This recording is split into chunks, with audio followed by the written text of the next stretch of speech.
Assalamualaikum warahmatullahi wabarakatuh. Selamat malam. Kami dari kelompok 5 ingin mempresentasikan hasil analisis manajemen strategik dengan studi kasus PT Gojek Indonesia. Nah, maka ini membahas bagaimana Gojek diaudit secara strategis mulai dari lingkungan eksternal, internal sampai perumusan strategi yang direkomendasikan untuk 3-5 tahun ke depan. Pertama-tama saya sebutkan anggota kelompok ini. Yang pertama saya sendiri adalah Amanda Putri. Saya Lali Salihah. Saya Nalia Putri. Saya Maulida Farisa Fitri. Saya Nurski Fitriani. Saya Denny Siti Daud. Pertama akan dijelaskan oleh Nalia. Untuk profil dan latar belakang, Gojek didirikan tahun 2010 oleh Nadiem Makarim. Awalnya layanan Gojek berbasis telepon, kini berkembang jadi super app dengan lebih dari 20 layanan dalam satu platform. Beroperasi di Indonesia, Vietnam, Thailand, dan Singapura dengan lebih dari 2 juta mitra pengemudi terdaftar. Tahun 2021, merger dengan Tokopedia membentuk Goto Group, dan tahun 2022 resmi IPO di Bursa Efek Indonesia. Alasan memilih Gojek sebagai objek studi untuk pelopor model bisnis super app di Indonesia menghadapi persaingan sangat ketat antara Grab dan ShopeeFood sehingga analisisnya relevan. Transformasi ke Goto membuka dimensi analisis baru soal sinergi dan diversifikasi bisnis dan menjadi perusahaan publik, datanya relatif transparan dan untuk dia. Selanjutnya itu adalah visi misi dari PT Gojek. Visi PT Gojek sendiri itu yang pertama itu adalah menjadi platform teknologi terdepan di Asia Tenggara yang menghubungkan antara kehidupan masyarakat untuk lewat inovasi digital yang inklusif dan berkelanjutan pastinya. Terus untuk visinya, Gojek sendiri itu punya 4 misi utama. Yang pertama itu adalah mempermudah kehidupan masyarakat lewat teknologi. Yang kedua memberdayakan mitra, yaitu pengemudi, terus merchant dan UMKM. Yang ketiga mendorong inklusi keuangan lewat GoPay. Dan keempat terakhir itu adalah berkontribusi pada ekonomi digital Indonesia dan Asia Tenggara. Lalu yang selanjutnya adalah Porter 5 Force ini adalah kerangka kerja analisis bisnis yang dikembangkan oleh Michael A. Porter itu pada tahun 1979. Nah, metode ini sendiri itu digunakan untuk mengevaluasi daya tarik, terus struktur persaingan, dan juga tingkat profitabilitas suatu industri dengan menganalisis 5 kekuatan kompetitif utama. Nah, yang pertama dari PT Gojek ini adalah ancaman pendatang baru. Ini tuh sedang tinggi. Ancaman pendatang baru ini tuh sendiri bisa disebut dengan trade of new entrants gitu. Kenapa sedang tinggi? Karena modal besar yang dibutuhkan. Tapi cloud atau PaaS ini menurunkan hambatan. Kenapa? Karena pemain global atau Amazon atau Alibaba itu berpotensi masuk. Lalu yang kedua, ini adalah daya tawar pemasok. Daya tawar pemasok ini adalah bargaining power of suppliers ya. Nah, ini terendah ke sedang ya skalanya. Karena mitra pengemudi itu jumlahnya besar, jadi daya tawarnya rendah. Tapi penyedia cloud seperti Google atau AWS itu punya daya tawar yang lebih tinggi. Terus yang ketiga ada daya tawar pembeli atau bargaining power of buyers. Nah, ini tuh cukup tinggi ya karena pengguna mudah berpindah platform karena switching cost rendah dan harga transparan. Yang keempat ada ancaman produk substitusi. Ini skalanya sedang. Ancaman produk substitusi ini bisa disebut sebagai trade of substitutes, ya kan? Nah, ini tuh transportasi pribadi atau transportasi umum atau uang tunai, e-wallet, yang lain tuh yang jadi alternatif, tapi convenience Gojek itu sulit dituru. Terus yang terakhir ada rivalitas antar pesaing, itu sangat tinggi. Kenapa? Karena ini kekuatan kayak ada Grab, ShopeeFood gitu, Maxim, dan itu berkembang sangat pesat ya sekarang kayak gitu. Jadi sampai sekarang tuh masih bersaing lewat perang subsidi gitu. Walaupun industri ini tuh sangat kompetitif, tapi ekosistem terintegrasi Gojek itu adalah keunggulan yang sulit ditiru bagi kompetitor yang hanya fokus pada satu layanan. Selanjutnya, nilai ekonomi digital Indonesia diproyeksikan mencapai 146 miliar US dollar di tahun 2025 dan 4 tren utama yang mendorong pertumbuhan ini itu dari permintaan layanan digital yang meningkat pasca pandemi, adopsi pembayaran digital meluas, pertumbuhan UMKM digital, dan dukungan regulasi pemerintah lewat program non-tunai. Selanjutnya itu ada aktivitas utama dari value chain analysis.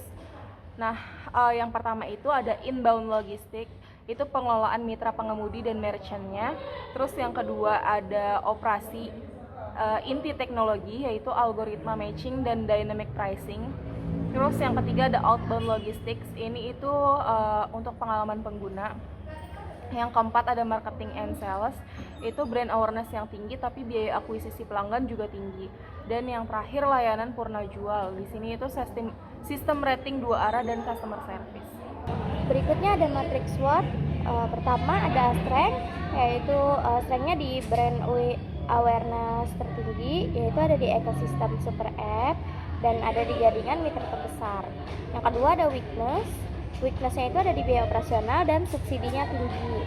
Lalu ada profitabilitas yang belum konsisten. Berikutnya di opportunity. Opportunity itu di pertumbuhan ekonomi digital dan ekspansi ke kota tier 2/3.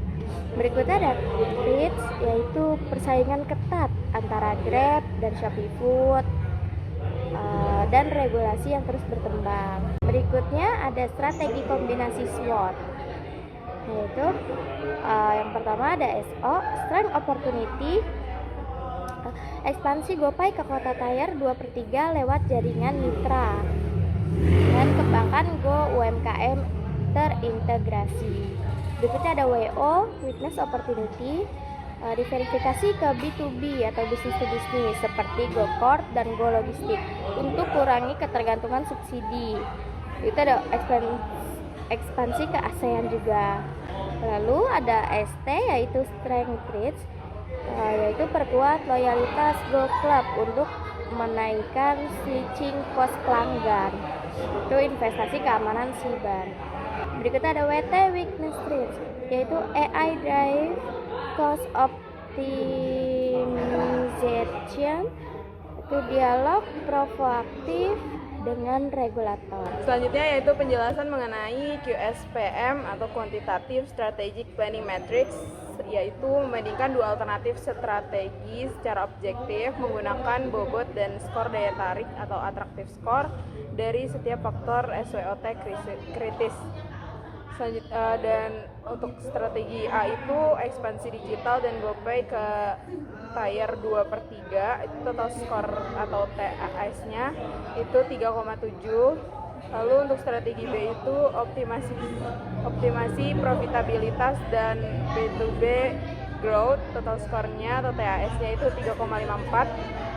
Karena 3,7 lebih besar dari 3,54, maka strategi A direkomendasikan sebagai strategi utama untuk 3-5 tahun ke depan, dengan strategi B sebagai pelengkap jangka menengah.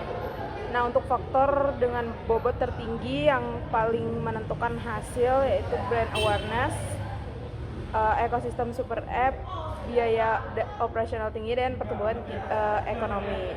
Selanjutnya yaitu balance scorecard.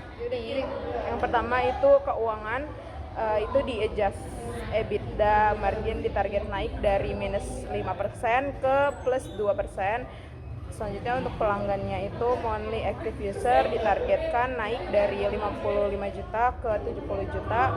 Yang ketiga itu ada proses bisnis internal, team ditingkatkan dari 99,5% ke 99,9%. Dan terakhir itu aja pembelajaran dan pertumbuhan persentase layanan berbasis AI naik dari 60% ke 80%. Selanjutnya akan dijelaskan oleh Bang Denis. Kesimpulan dari makalah ini yaitu 1. Gojek punya posisi kompetitif kuat atau brand dan ekosistemnya, namun tetap terancam oleh Grab dan Shopee Food. 2. Itu tantangan profitabilitas masih signifikan akibat perang subsidi. 3. Strategi ekspansi digital atau Gojek ke tier 2 atau 3 adalah prioritas berdasarkan hasil QSPM.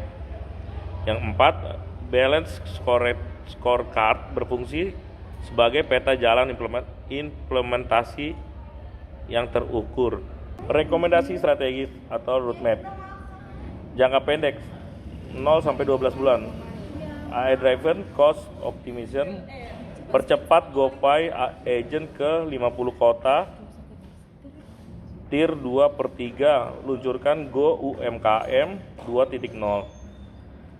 Jangka menengah 1-3 tahun, tingkatkan penetrasi B2B atau GoCrop atau GoFleet, perkuat GoClub, perdalam sinergi Gojek, Tokopedia, Goto Finansial. Dan yang terakhir, jangka panjang 3-5 tahun, ekspansi regional ke Vietnam, Thailand, Filipina. Jadikan Goto platform infrastruktur digital, investasi, autonomous delivery, dan the bit finance. Sekian presentasi dari kelompok 5. Apabila ada kesalahan atau kekurangan kata, mohon dimaafkan. Sekian, terima kasih. Wassalamualaikum warahmatullahi wabarakatuh.